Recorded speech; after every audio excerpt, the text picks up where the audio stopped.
Hello and welcome to this episode of Keeping Her Keys. Yes, I do have a squeaky voice from a cold. I am mostly getting better. It's not COVID. I'm fine. I'm squeaky voicing Coyote Mae.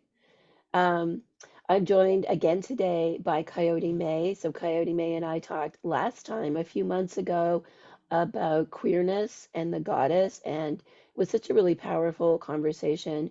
And I wanted to have Coyote Mae back on the show to talk about another big issue. So this big issue we're going to be unlocking for everyone today is what spiritual programming is and ways we can recover from dogmatic thinking, and also how this all intersects with paganism and identifying as witches.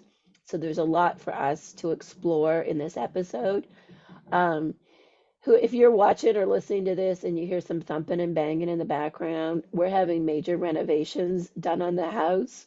Listen, I've been dying to have this conversation with Coyote for weeks and weeks, and I didn't want to reschedule it. So if you're watching or listening, you might hear nails and things happening in the background. And we are just going to be 100% real because sometimes life is squeaky voiced with a nail gun in the background. So, shall we begin? I didn't let you say hello. Say hello. Sorry. It's not. I'm That's not. I'm not going to let you fine. talk That's for totally today. fine. What's happening? Hi. Yes, I'm Coyote Mae. I am really happy to be here. I'm excited to talk about this topic. It's something that's kind of always been a little interesting to me as a person who was not really raised in any kind of formal religion. So yeah, it's been something that I kind of both see from the outside and then also realize how that spiritual programming gets in no matter what you do. So I'm looking It's forward to this talk. Yeah, Yeah. it's so insidious. So, Hmm. well, let's begin. You got your candle ready? I do.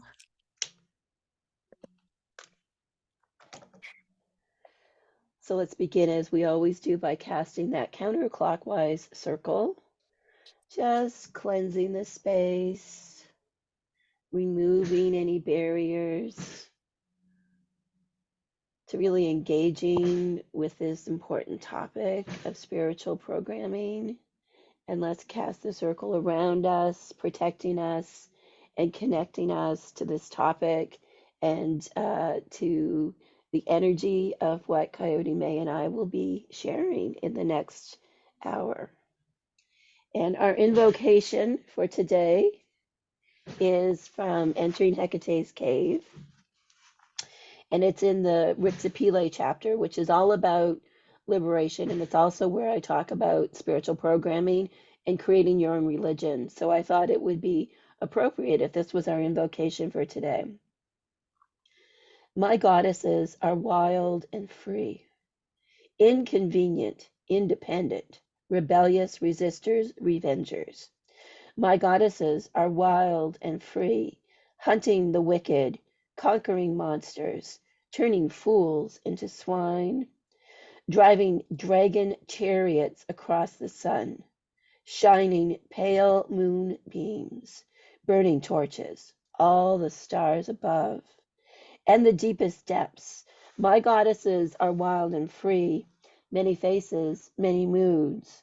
They scare the life into me.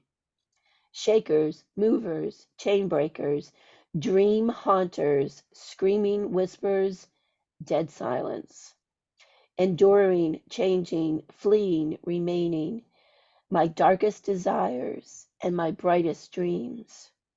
My goddesses are wild and free, death walkers, truth talkers, trouble makers, impatient with fakers, claiming those they desire, casting others into the fire.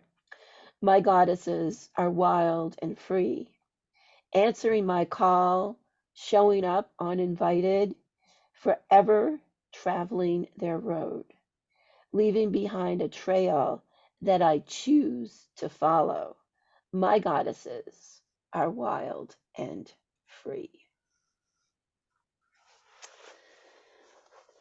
So that to me I wrote this. Do you know the story about what inspired me to write this poem?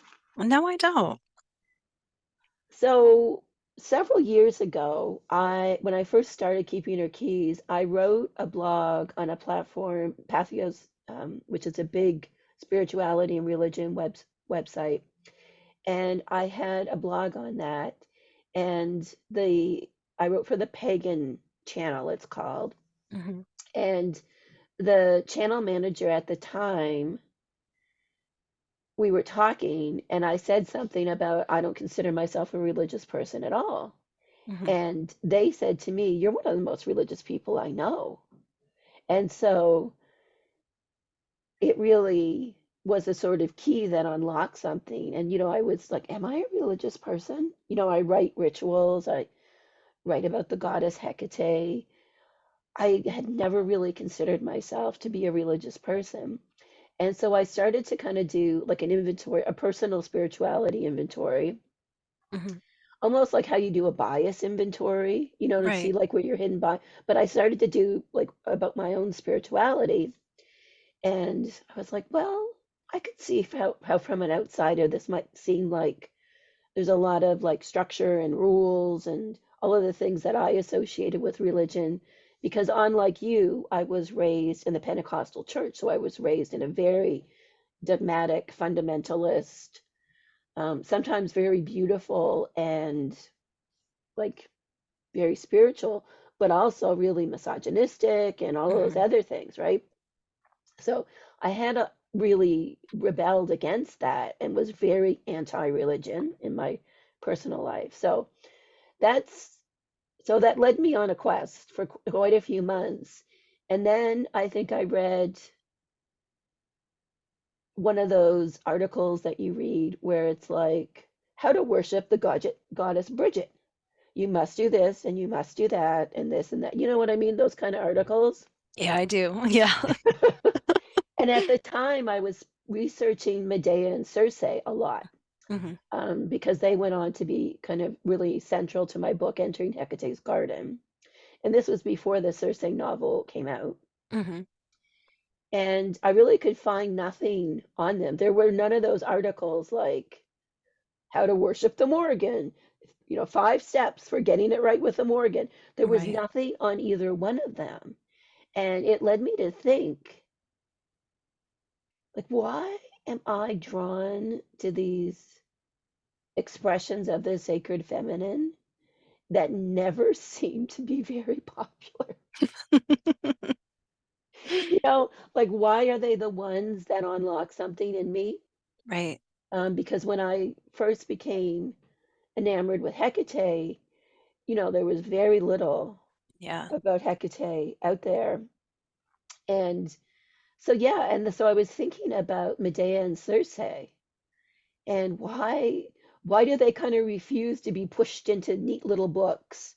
And why do they, like why these incredible mythic figures, Hmm. they never even got their own stories, Right. right? Right. They were stars in somebody else's story. The story they were so, what was I trying to say? Not They were not the stars of their own story. Right. They were minor characters in somebody else's story. Some bloke story. Although Medea did have her own opera, Hmm. but they were both really, you could tell they had this sort of enchantment because in art, ever since their story, their bit parts in Odysseus and Jason's story, ever since then, that story had been expanded on in the art, in Euripides playing Medea, and in Hmm. all the art that exists depicting Circe and Medea. I was like, and to me, it was just like, they're just out of bounds. They don't, there's something about their whatever it is they symbolize, Hmm. that deeper energy of the wild and free goddess. To me, that's what I am naturally drawn to. And so I wrote that poem because I don't think that for me, like any kind of face of the sacred feminine that bends the knee to the rules of man is not one that I am necessarily going to really deeply connect with. Right. Does that make sense? It does. And as you're saying that, I'm thinking about my own path and how, when I was very young, I was, typical child born in the mid 70s. Like I grew up watching Clash of the Titans, like, all of these things that I'm just, and, just had this insatiable thirst for the Greek myths. And, you know, um, so I think when I first became, on this path, I don't know, this witchcraft path, I really kind of connected to, the kind of well-known ones, Aphrodite, Athena, but I was always really drawn to those on the outside. The ones that really called to me were, like Kali, Mm, Hekate, Dionysus, Pan, these figures and these gods and these goddesses that lived really like outside of the structure of society or the well-behaved. They are not well behaved. They are not, the goddesses and gods that people think of as being nurturing first, or being, I don't know, good role models or, you know, I mean, they were great role models for me. I mean, I just, right? growing up, I was given a lot of freedoms growing up, I think, but in a sense that as long as I was getting good grades and as long as I was on my path to college and as long as I, did the things that I was asked to do around the house. Um, but I think because of that, I had that taste of freedom, but I didn't have, like there was something that was like, I don't want to be well behaved. I don't want to keep Mm, getting good grades. I had these friends that were living wilder lives whose parents maybe weren't as strict or as involved or whatever, who were going out partying. And there was a part of me that was like, that's not for me. But at the same time, I was like, but I kind of want it to be. hmm So I wonder, like, I wonder how that plays into things, just that idea of that freedom and that just shaking off the bonds of society and doing whatever I wanted to do. So, Right. I think that's such a good point because I don't think either of us are here to criticize or poke fun at people who do find comfort and succor and identification with like a highly structured religion, oh, whatever it absolutely may not. be. Like we're Yeah, not, absolutely. I mean, this is very personal. It's Hmm. about our own journey. We are both kind of the wild ones, kind of born to rebel and push back against society. That is just how we're made. Right. Yeah. No, there's definitely some comfort in structure. And I'm learning that as I get older too. So, Right. yeah, you You can have to, definitely have some appreciation for it. yes. So structure is good.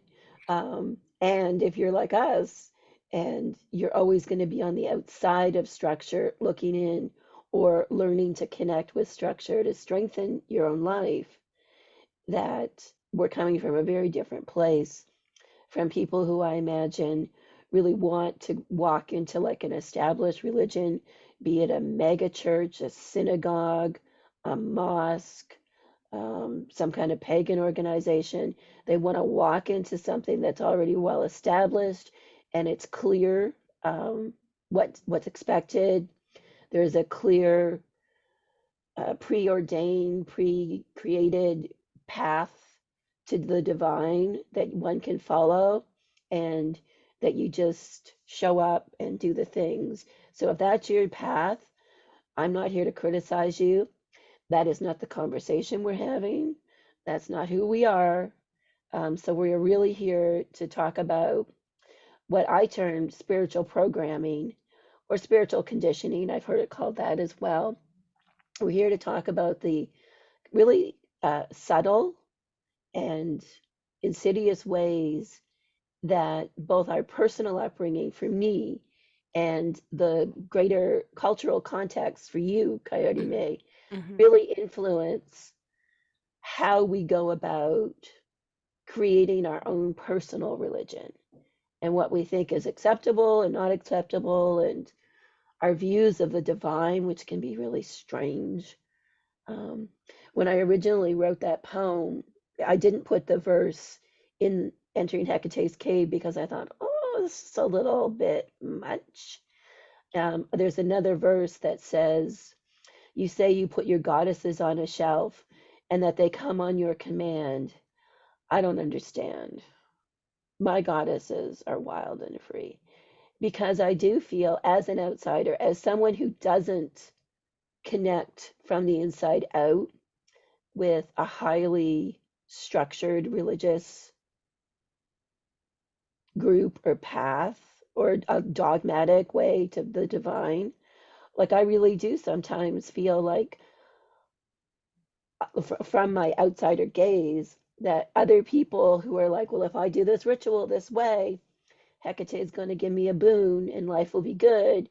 Or if I put $20 on underneath her statue or pour this booze, this libation, then I'll get exactly what I want from Dionysus. I have never been able to wrap my head around that. And Right. I'm not apologizing for myself, but I'm also not criticizing other people. For me, I see that and it was like, why?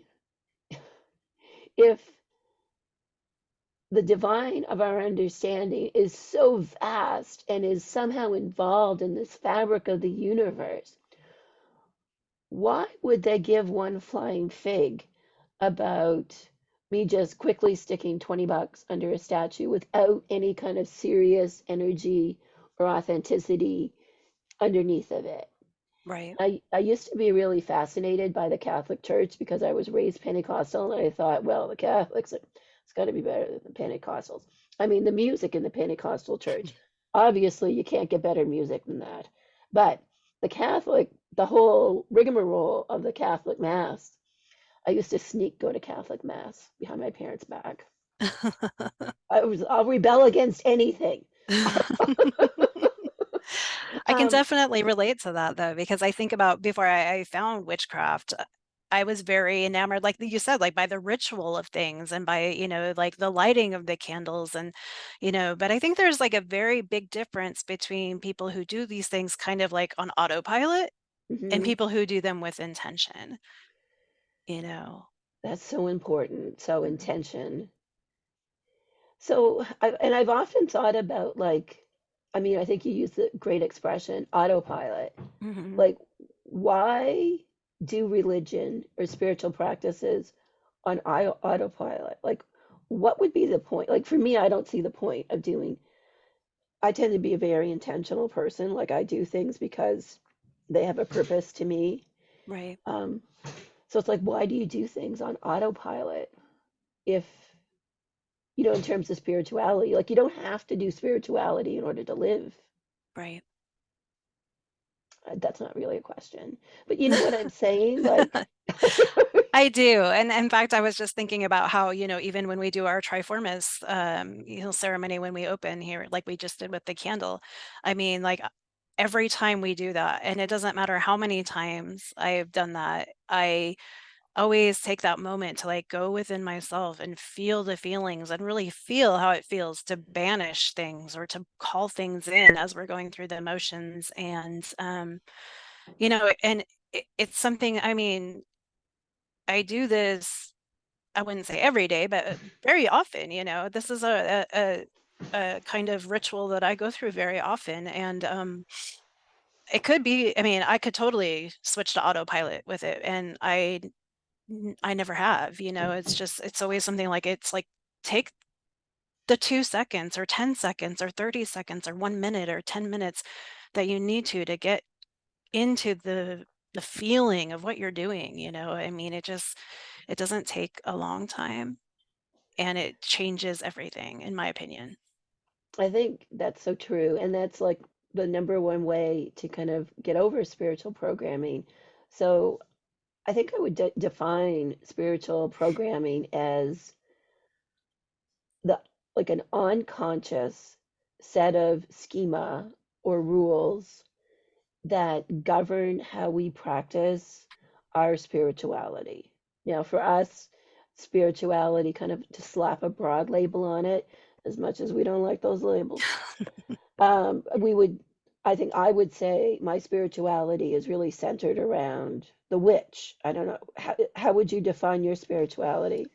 I think first I would call myself an animist. Oh, that's a Um, good one. Yeah. yeah, I very much connect with the energies of things and places. So for me, even holding the candle, it's like I connect with the candle. When I turn it on, I connect with the light, or when I light, a flame, I connect with the flame. And the witchcraft for me is a tool to do that, if that makes sense. Oh, that makes sense. That's really good. Well Yeah. stated. Because I am definitely an animist too. I believe that all things have souls, um, things have consciousness, especially anything from the natural world has Mhm. a consciousness. It may be different than our human consciousness, but it doesn't mean they don't have a consciousness. I believe that places have consciousness, and like the ocean has a Mhm. consciousness. The cove behind the house has a kind of different kind of consciousness than the big ocean.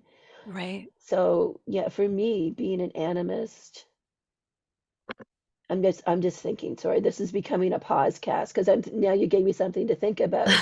That witchcraft is kind of a like a container Mhm. through which to explore and practice animism.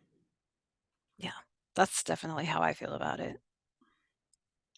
And sometimes I think that identifying as a witch, first of all, for me as a natural born outsider and rabble rouser, it fits me because witches have always been that.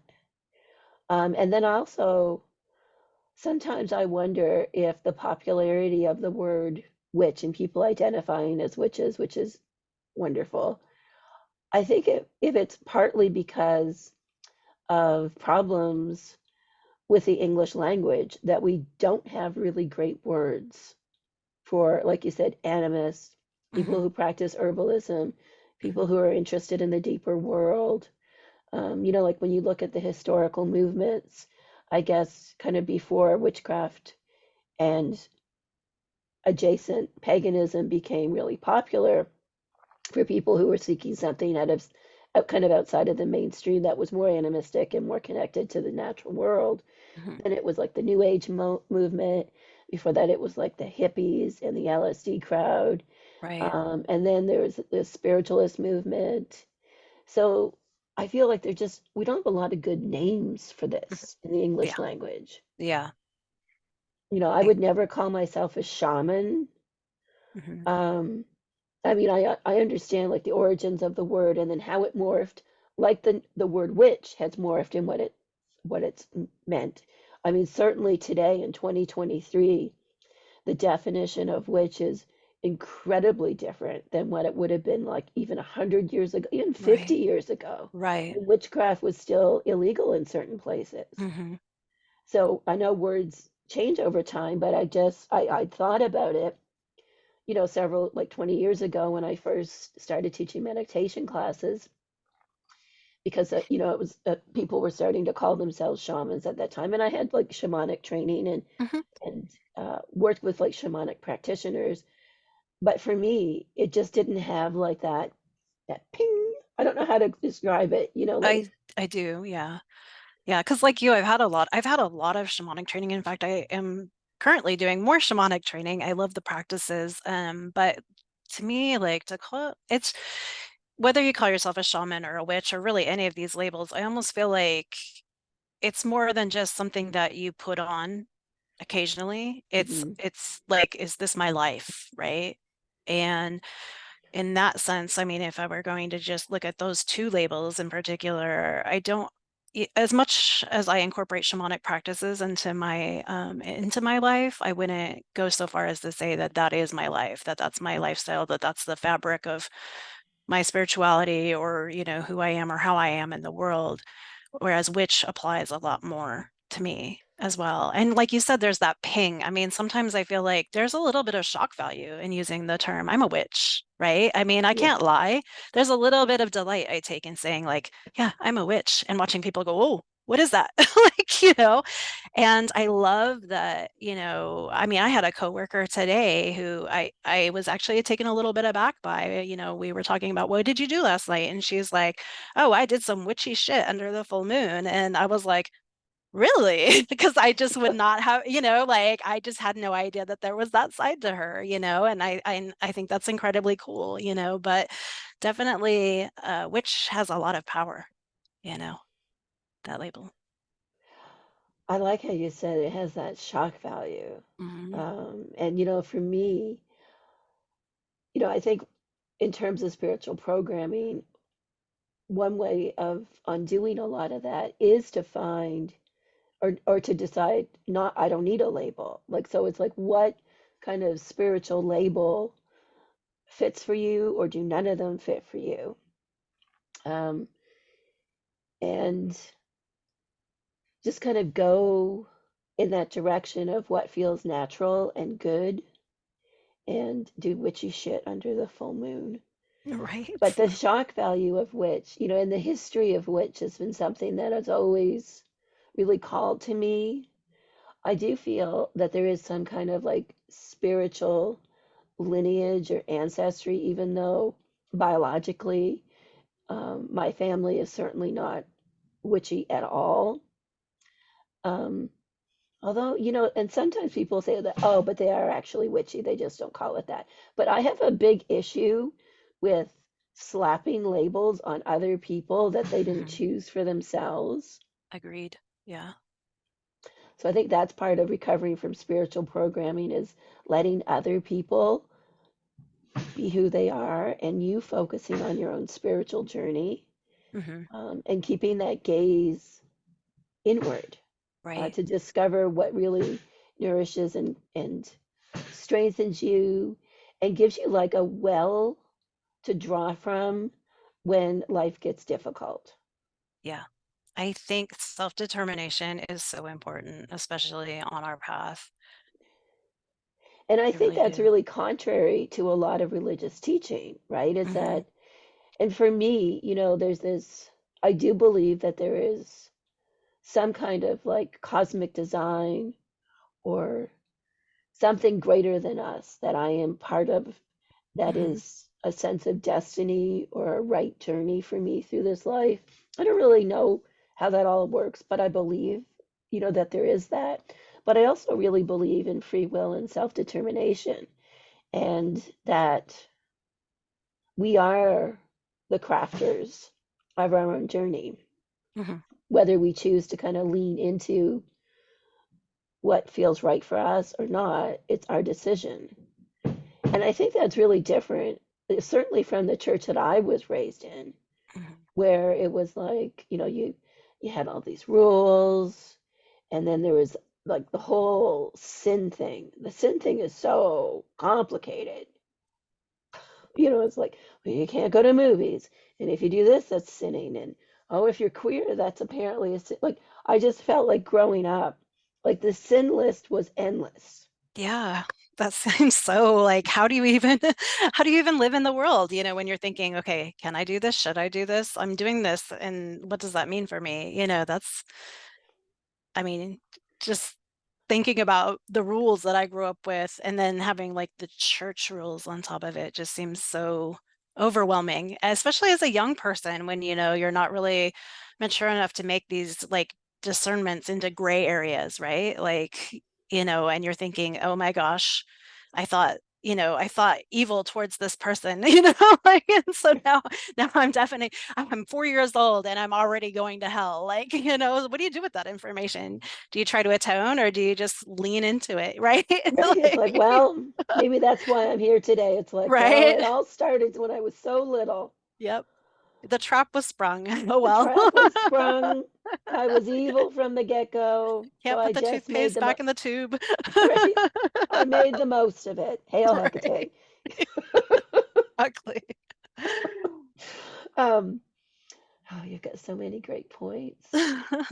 It But just I mean, go ahead. oh no, I was just going to say, but I mean, even, as a person who didn't grow up in an organized religion, there's still that feeling of like, oh, I'm doing something morally wrong, or I'm doing something, you know, I had a roommate who we would have conversations like this, and she was a recovering Catholic as well, and a witch, and she would say, "You need to let go of that pagan guilt, right? Like I have this guilt of like I can't throw this away; it's still usable, or I can't, like." So, I mean, we all have our programming, like you said, we all have our do and don't lists, right? And I think again, it kind of comes back to self-determination. Like, it's helpful sometimes, I think, to examine some of these beliefs and say, like, okay, this is what I was taught, but is it true for me? You know? And what is our own moral compass? Hmm. Like I think for both of us, we like to do what we can for the environment. Right. Um, and like you said, that pagan guilt. Like if Right. you're a good pagan, you're gonna compost. You're gonna use cloth bags. Right. You're gonna do all these things. You're gonna buy, like you're gonna upcycle, thrift Mhm. shop. Right. You're not gonna go around buying new things. And it's really this just brings back so many memories because for years and years I circled and would go to social events with a really large local pagan group, really wonderful people. But I was always me. I didn't even fit in with them Right. because I had a career. Um, and I owned my own home. I was a single mom with two kids, and we lived a fairly middle class life. Hmm. Um, and I found that there was that poverty approach. I don't know if you've run into this with the pagans. It's like We do you, talk about that in my family, yes. you gotta be super poor to be a pagan. You're And right. I'm Yeah. right. And it's like, well, why is that? Like I know historically, I know where the term pagan comes from and being a term to apply to common people. Hmm. But I think if you own your own house, that doesn't really make you part of the 1%. Right. Right.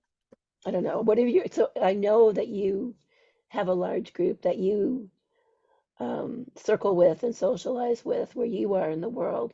Have you ever run into any kind of like unexpected pagan programming biases kind of things other than like the poverty and the environmentalism ones? Yeah, it's for me, I think the biggest one is how there will be people that I know who are pagans, especially pagans that are very active in our larger community, and they will on one hand say, I'm so glad I left the church. I got so tired of being told what to do and how to worship and how to move in the world with my gods and how to do this and how to do that. And then you circle with them and they're like, what are you doing? You can't call a circle that way. That's not the lyrics to that song. That's not how we do things. And I always find it kind of amusing, right? Like, because it's like, okay, I do understand the value in having kind of a, for lack of a better term, like a liturgy, right? Or like, a ritual, or, it's just like we do our rituals in Covina. You have these practices that you've trained your brain to recognize now we're in sacred space. Yeah, But I also feel like, again, like if you're being so dogmatic that the minutia of how you do those things is more important than the feeling that you get from doing them and the connection to something bigger than yourself that you get from doing them, I think you're missing the point. And I think that's a huge part of spiritual programming. I do. that you're so detail oriented. Hmm. That there's a checklist and you have to do things a certain way. I do think there is a lot of security in that. Right. Like, I think it requires a certain type of audacity to be able to say, there's a different way to do this that I feel will achieve the same kind of experience. Right. Or shake things up a bit, you know? Shake things up a bit. Yeah. One of the funniest stories about the way, the pagan way, it has to be done a certain way. So the very first time I taught an online course it was a program called the Sacred Seven, which has since been retired. And the very first class, this is kind of coincidental because it's just about 5 years ago since I did this first online class. And I had put in the instructions about casting a circle. And Hmm. I wrote like from my perspective where I lived in the world, and I said, well, you should call the directions. Here's what it typically is: never eat shredded wheat, northeast, south, and Right. west.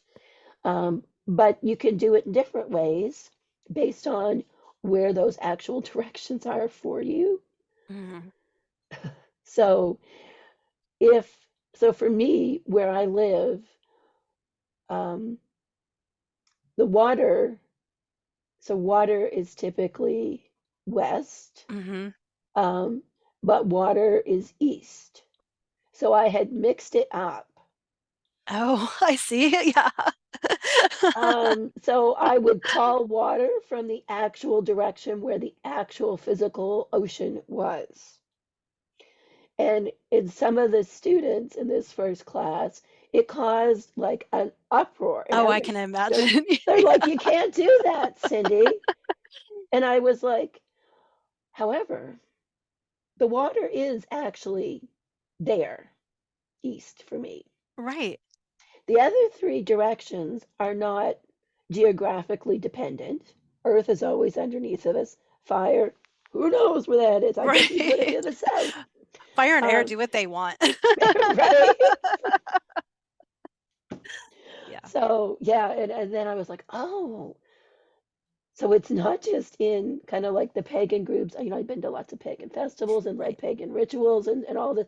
So I was like, oh, it's also in the more spiritual, witchy world. It's not just the pagan world where Right. people Yeah. get very uncomfortable when the status quo is shaken up a bit.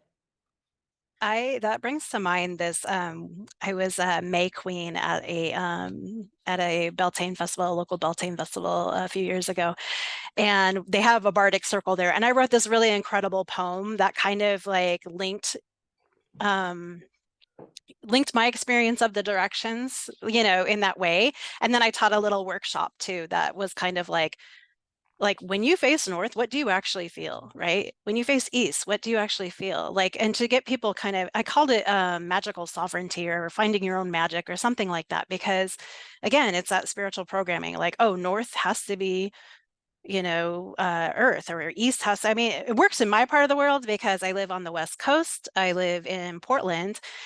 So I have water, the big water is to the west. It's perfect. Yes, I have mountains to the north of me. I have, perfect. it's hot the further south you go. Okay. And we have our beautiful gorge winds that come from the east. So for me, it works perfectly. But like, that is not the case everywhere.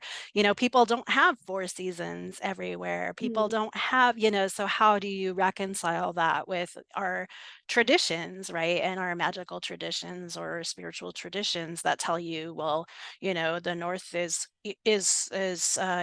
earth because it's cold and it's damp and it's blah blah blah, and the west is water because and it's like, well, that doesn't make sense for me, or that doesn't feel right to me. And so I think there's a lot of freedom in recognizing like this is a great structure, especially when you're new and you're learning and you have this container that kind of takes away a lot of like the emotional and mental stress of having to figure things out, mhm, right? And there's nothing wrong with that. And if it works for you and you continue doing it for the rest of your life, that is awesome. But if you ever have those feelings of like, well, I know this is the way I was taught, but this feels really awkward, like run with that. Figure out what does work for you. I mean, if I could do anything on this earth to empower other magical practitioners, I would say like do what feels right and do it yeah, with intention. Like if that is all you take from this podcast, like I feel like my job is done. Thank you. right. It's like we can go talk about something else. Right? Exactly. Yeah, Exactly. because it's just like the like living from the center of your being. Hmm. If you are involved with a spiritual group or a religion and it is nourishing you and you feel lit up inside, or then that might be for you. But if you feel small and confined, and if you're worried that you're going to mess things up and Hmm. bad things will happen to you if you mess things up, then you may want to take some of our advice and maybe read the section in Entering Hecate's Cave and other books like Thomas More's Creating a Religion of One's Own, and exploring what feels right and true for you. And it can be like a process.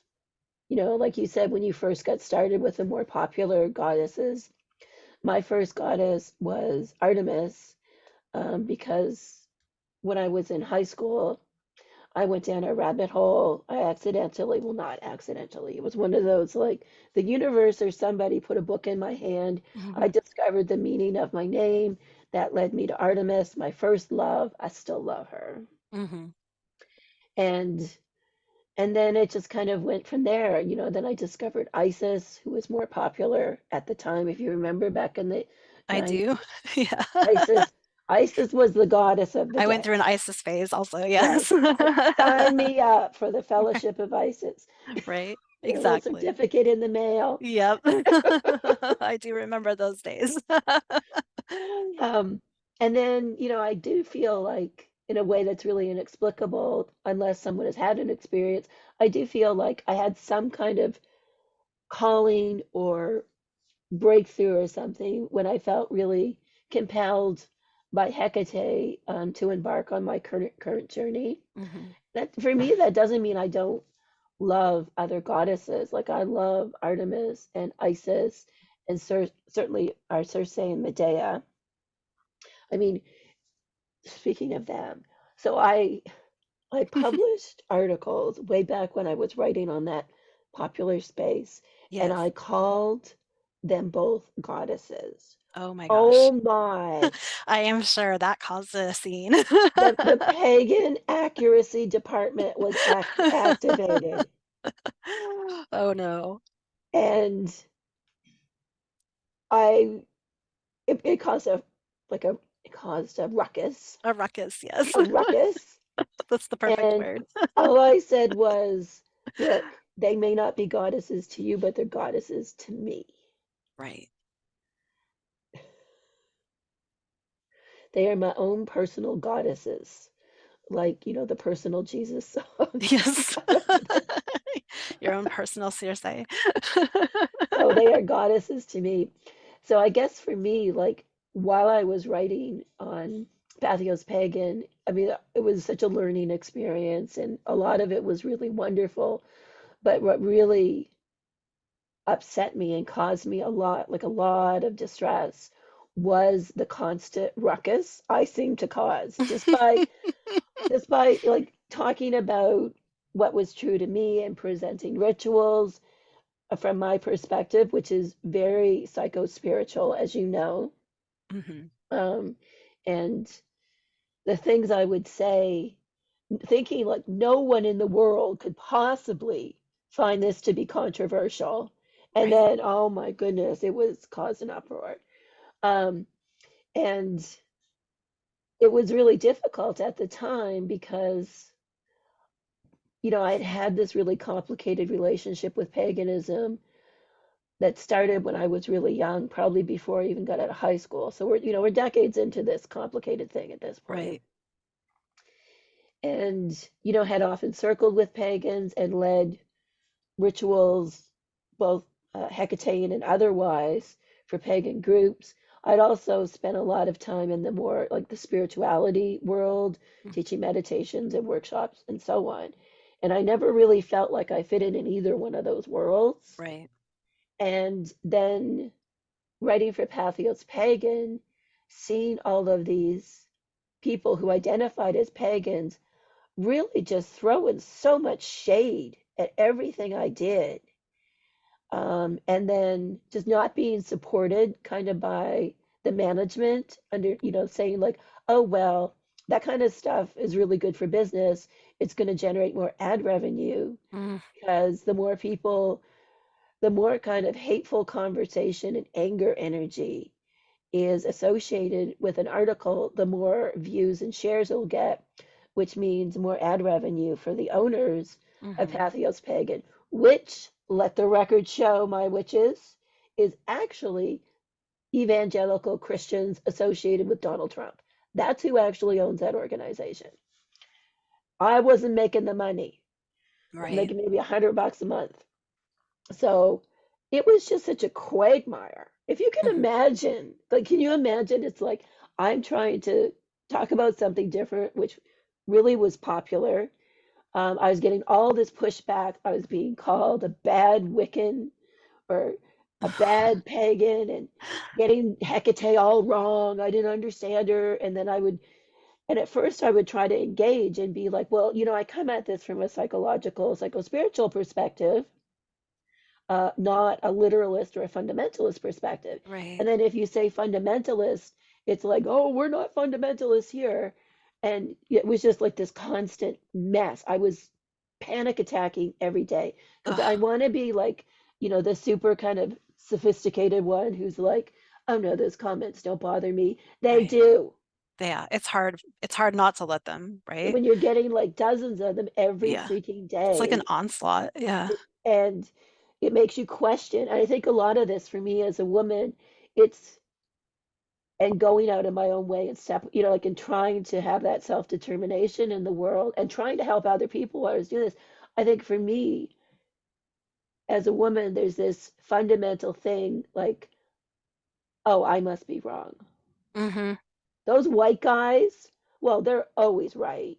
Even though like I'm such a, resistor and like I usually don't believe them, but I get like that microsecond where Yeah, I'm like, oh, if a white guy in charge tells me something, it must be better than what me right. knows to be true.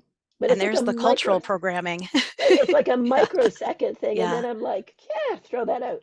Does Right. that make sense about It that microsecond thing? it does because I think that it just goes to show how strong programming is in our, whether it's cultural, spiritual, or whatever, because, for so many of us, those are the authority figures we've grown up with, whether in our personal lives or in the spiritual lives, or, it's like it has been the dudes in charge or the white dudes in charge, or, and sometimes it's very hard to trust yourself, when you are constantly being told that you don't know what you're talking about.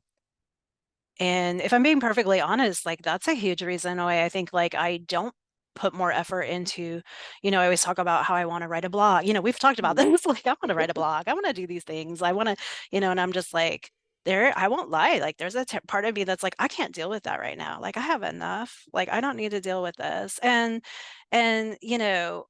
something else you said made me think about how,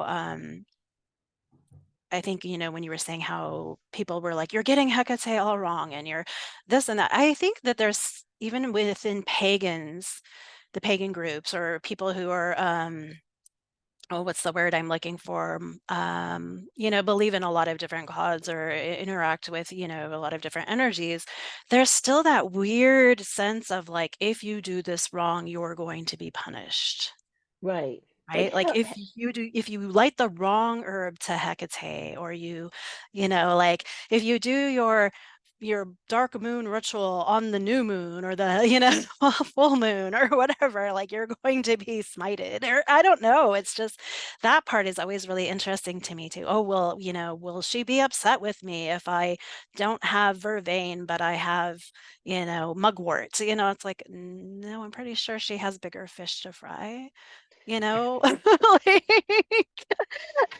and but it's like I have to remind myself, like that's a very, especially when you're brought up in some of the more, fundamentalist traditions, whether it's Christian or any other religion, like that's a very real fear that is hard to unlearn. And I want to right. acknowledge that. Like I'm kind of being a little flippant about it, but I don't mean to be, and I don't mean to like invalidate that feeling, because it's a very real feeling. And it's like me, like when I throw something away that I think I should be recycling or upcycling, like I get a little bit of that too, like, oh, I'm doing something bad, I'm doing something wrong. And it's like, okay, in the grand scheme of things, is it though? Yeah. Yeah, I think I just want to build on what you said about, needing that scaffolding, like you said, and getting Hecate wrong. And like you said, I don't mean to diminish anyone. Like I understand that the desire to please Hecate, um, and the enthusiasm that when you get that ping and something opens up inside of you and you're like, oh, I just feel so connected to this whole super complicated goddess, witches, children, soul of the world, whatever that is. You know what I mean? Like you get, so I don't want to diminish wanting to propitiate her correctly. Right.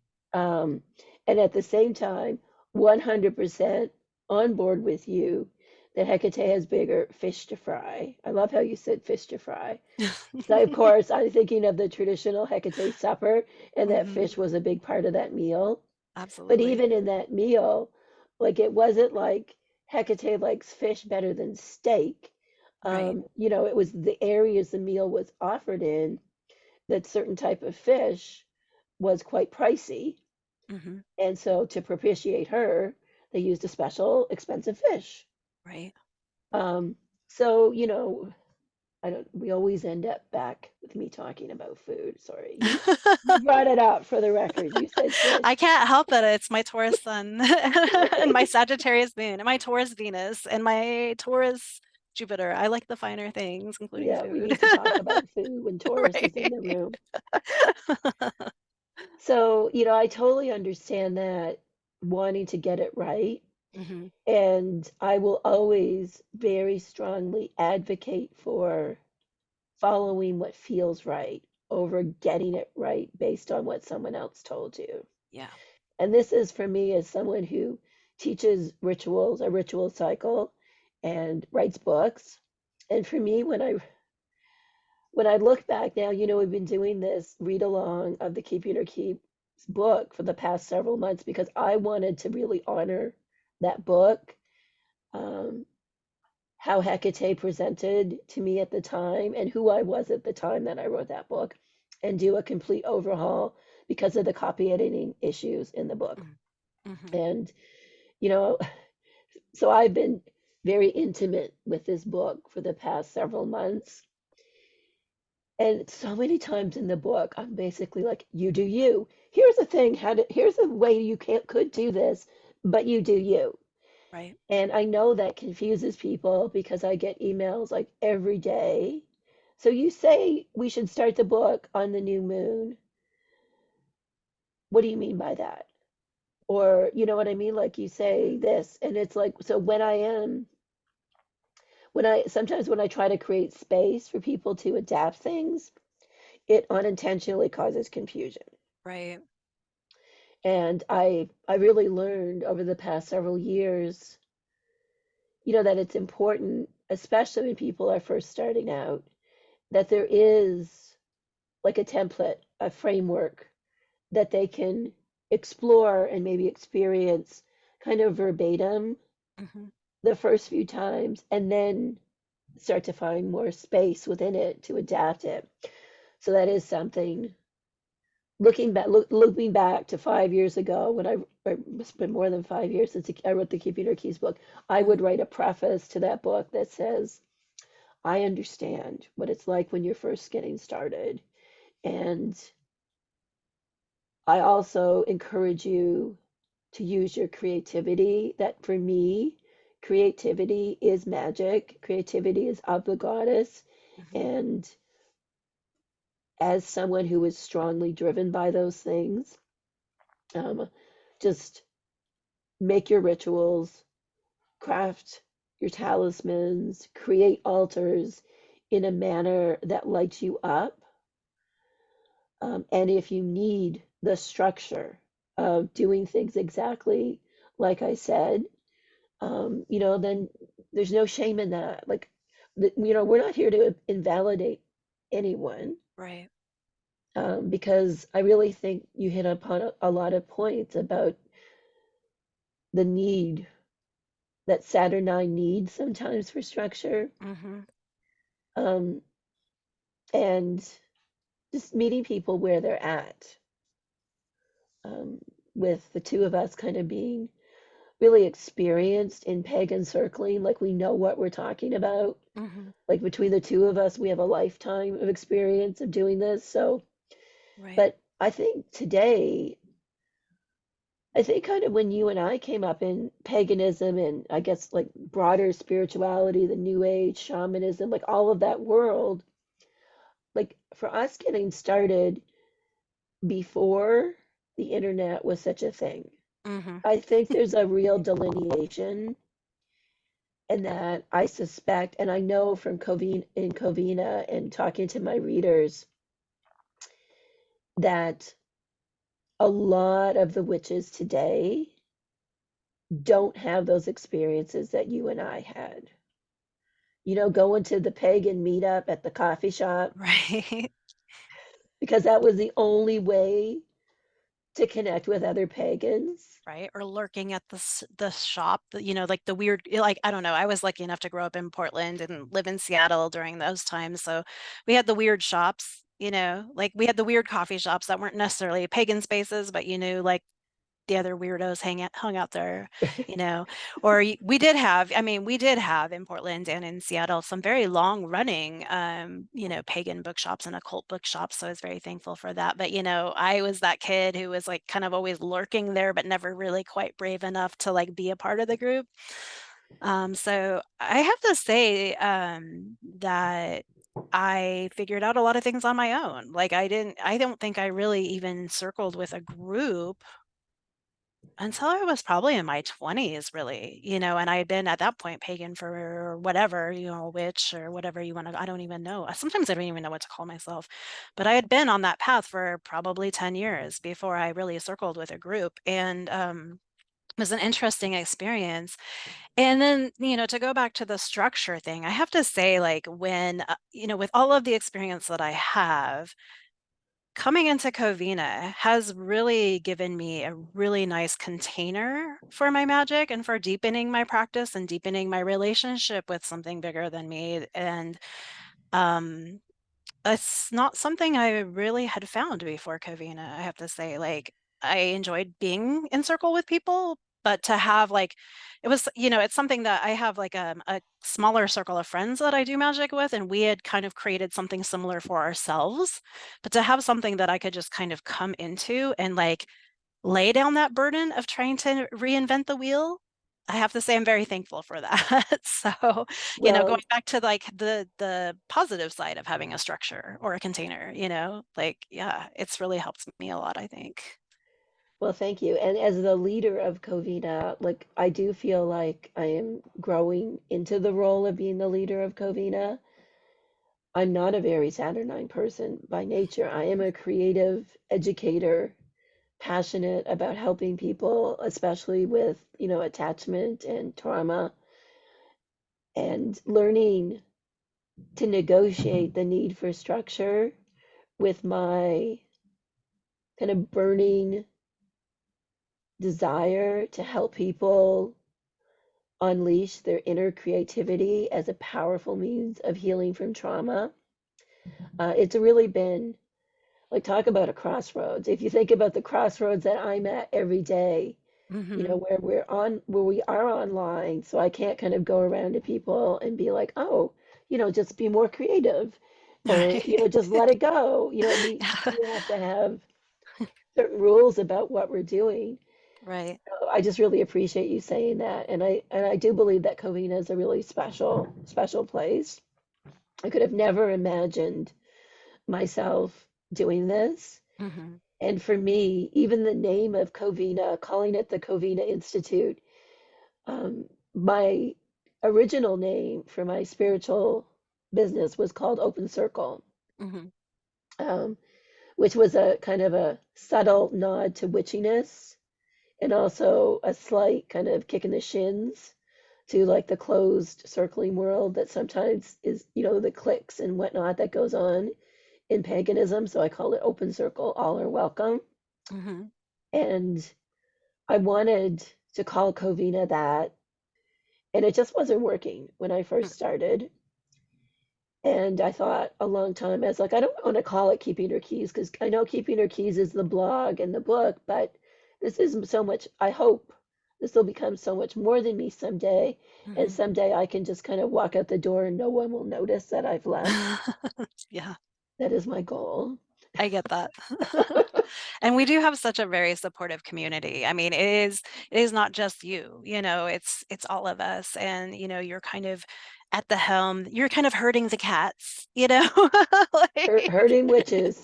right, exactly. And I do appreciate, that I feel like there's a good amount of guidance without it being, there's not this expectation of perfectionism or this expectation of like, again, the dogma, the fundamentalists that you must do it my way because this is how I said to do it. There's like that, like, okay, here is, the basic structure. This is how I would do it and have fun, you know? Like, And this is why, like, I am such a, like, the collaborative method. It's how I've always worked in research and academia as part of a team. And I'm really comfortable because I've been in that leadership role, leading collaborative teams Hmm. um, that were really diverse and inclusive. That's always kind of been my métier, that Hmm. I function best when I'm part of a really excellent team. And I think in Covina, I'm thinking about the craft circle we had yesterday. So it was a full moon, and our full moon salons, we do like an hour where there's a panel. We call our leaders and senior students in Covina guides. So there's always like a panel of guides. We do an offering. We do that first hour. Second hour, the full moon, our craft circles. And I was just thinking about, like, so we're doing our rebirth magical crafting art project. And so we're making caskets, which will eventually have a poppet, have an effigy inside of them. And we also do this other thing with paper roses that I'll explain some other time for people outside of Covina. Um, and I was just thinking, like, we had Nicole, our art educator, who did like the casket paper template. And then we had Kristen, who used a box, upcycling, repurposing. And then I was doing like how to use like a botanical stain that's really easy to make yourself. I actually went out, I did buy something this time for this project. And just thinking about like how collaborative that is, that we were able to show here's three different ways Hmm. you can approach making a casket. And we're all making caskets, but they can all be really individual. And to Right. me, having that really supportive team that's there guiding all the students through, like, that is the antithesis of spiritual programming to me, because what programming is like there is one leader and the one leader says all the right shit, Hmm. and you got to do what the one leader says. Right. And when Covina first started, it really felt like that to me.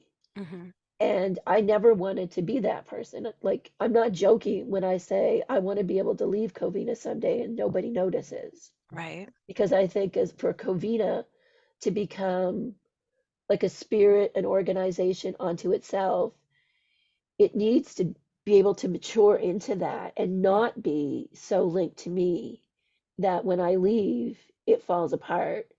You know, Right. it's not the Cyndi fan club. And when Covina felt like it was the Cyndi fan club, really had a really difficult time. And there's a few times I was like, I'm just going to shut it down and live off my meager royalties because this isn't nourishing me. And that's when I think that's about the time that you landed, was after I made some vast changes in terms of like who was volunteering, who was on staff, Hmm. the structure and what we did. Because I said either this is going to become something that nourishes me as much as it nourishes anybody else, and I won't feel like icky like High Priestess Cyndi. Right. Because during rituals, I am indeed High Priestess Cyndi, but most of the time, I'm just a leader. It's my job to keep everybody going forward, to develop really great curriculum, to host really spiritual and educational live gatherings. Like, my job is really clear to me, and I'm not a very hierarchical person, as you Hmm. know. So I think, like, hierarchical thinking when it comes to religious and spiritual practices is like a walloping piece of spiritual programming. Right. Because how many of these gurus do you see? Like, people are like, oh, my guru. It's all about my guru. My guru did all this for me. Hmm. Or, even like locally, Shambhala Buddhism, the kind of the world headquarters is located near here. Hmm. And they went through like a horrible thing where the leader of the organization was found was first accused, but also I think found to be guilty of, you know, at best sexual impropriety, at worst sexual assault and other horrible things. Hmm. And like, he just when an organization is the leader, it just opens up the leader to all kinds of nastiness Mm-hmm. because, like, you get that messiah complex. Right. And then people who emulate you like you're a messiah, I don't want that. And I don't think it is good for people. Right. But you see it like you see it everywhere. Like you see it in, I don't know, for whatever reason, that Joel Olstein, do you know who I mean? Oh, yes. Comes to mind. I don't know why he comes to mind, but I'm just thinking of like, like interviews I've seen with him in it and other people talking about him. It's like he's not I don't think he's Jesus, but you kind of sound like you're talking about Jesus. Right, right. Yeah, that's a whole interesting phenomenon to be on the outside looking in for sure. Yeah. So I guess our question to everybody would be like, do you pedestalize the spiritual leaders and teachers that you look up to? Do you dehumanize them Mhm. and see that they have more special powers than you do? Or do Yeah. you see that they are maybe more insightful, maybe more connected, more skilled, but they're not above you? Like that's for me, one of my big things is like, I don't want to be above anybody. Mhm. Um, I do feel like, the circle, we are a circle. Yeah. And I have a specific role within the circle to play, but that doesn't make me better than anybody else. And it doesn't make me like more special than anybody else. I said that to Liz the other day. So Liz and I recorded an episode with Nicholas Pearson, that's super awesome author of many books about stones and Reiki and flower essences. Mhm. And afterwards, we were talking, and I said, "I'm just a regular person." And she's like, "You're not a regular person." And I'm like, "Well, I see myself as a regular person." And I do think when it comes to our spiritual leaders, understanding that they're human too is a real big piece Yeah, of I agree. overcoming spiritual programming. I agree. Because I mean, I even have that like in my other leadership roles. It's very interesting because it's like I just see myself as like, like my union work is a really good example. Like I'm just here on the ground with the rest of you. Like maybe I have some kind of experience in certain areas that makes me a little more knowledgeable, but like I just see my role as I'm here to do the work and I'm here to empower you to do the work as well.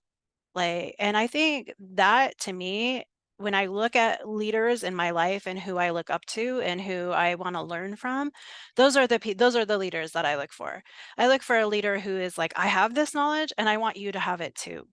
I have this power and I want you to have it too.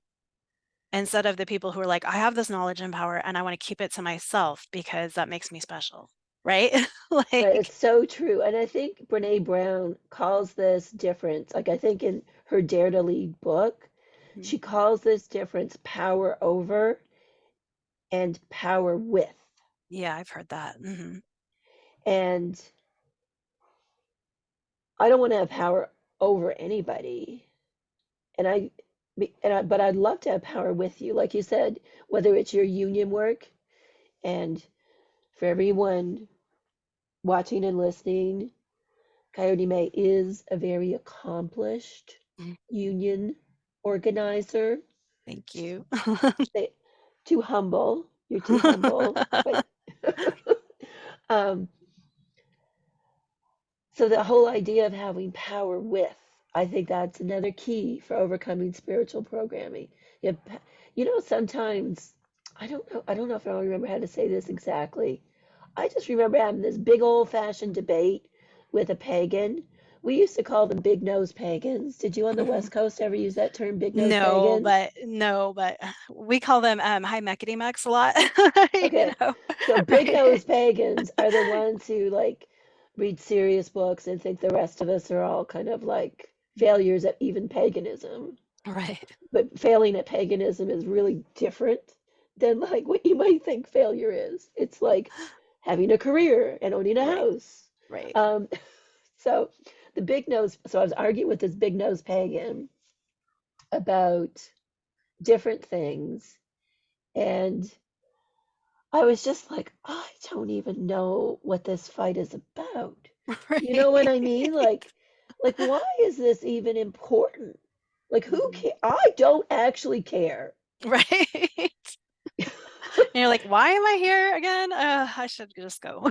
Right? There's like this so much minutia. I don't know. Have you ever gotten embroiled in the Yeah. winter solstice business? Not in that so much, but in other things. Oh yeah. I mean, I think I've mentioned before within Covina, like in the chat and stuff, like there were some Facebook pages I've followed, especially around Hekate. And to be fair, some of those were Hellenic Reconstructionists, and if that's their thing, that's fine. But it was just funny because like I would be, doing my thing, and then I would read some of these things, and I'm just like, wow, y'all are spending a lot of energy arguing with each other about something that happened, millennia ago that nobody really knows for sure. And I mean, like, kudos to you for trying, like, for trying to, find out what they did and reconstruct that. And that's awesome. I mean, there was a time that I thought that was my path. So I have, some respect for that. But at the same time, I was kind of like, this is an argument that's never going to be settled, right? Like, and why am I here in this energy? Like, if that's what they want, that's fine for them. That's fine. Like, but I'm like, that is not for me. I don't really care that much. Right?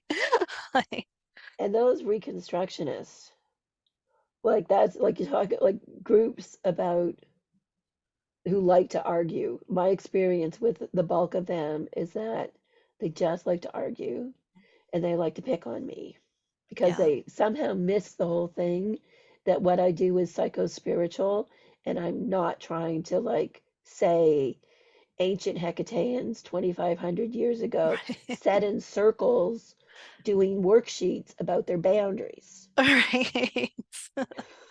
And I'd like to think that she has evolved since then. I mean, that's my personal spiritual take on things, is that I think, like you said it in Keeping Her Keys, like she's not encased in concrete. Like she's not a static entity. Like the way she was 2,500 years ago is not necessarily who she is now. And that made a lot of sense to me because that's how I think about things too. I mean, like Mm. just as we grow and evolve, and as the earth itself changes, right? I mean, like why wouldn't these, however you want to think about Hecate or any other deity, like these energies or these entities, like why wouldn't they change and grow too? Why And wouldn't why they wouldn't our adapt? and why wouldn't like our human experience of them be rooted in our cultural, like where we are in our culture right now? Right, right. Yeah.